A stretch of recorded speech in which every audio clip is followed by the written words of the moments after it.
原居民傳統嘅一種措施，原意係確保鄉村社會嘅完整性，等原居民可以生住一起，死狀不離。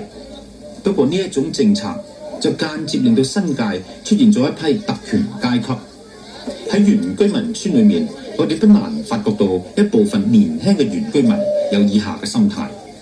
出邊啲非原居民啊，或者甚至市區嘅人都即係覺得嗱，新界原居民咧有就係男丁有丁屋啦，有殯葬權利啦，咁即係覺得咧就咁樣唔係好公平。咁你自己身為原居民，有咩唔公平啊？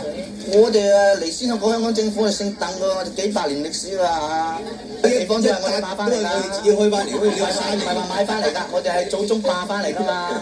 原居民嘅生活同市區嘅人比較，你哋係咪生活悠閒啲啊？唔使咁緊張啊？我哋唔使做啊，我哋個個都有錢食㗎。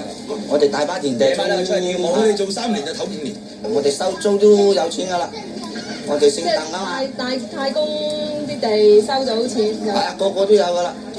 年年都有㗎，過時過節都有錢分㗎。咁平時你哋啲生活係點打發嘅咧？打下牌啊，娛樂下，玩下牌九啊，賭下實山張蠔啊，海鮮咁咪有錢咯。我哋夜晚就夜啲瞓咯，日頭就晏啲起身咯，11點鐘起身到啦咁咯。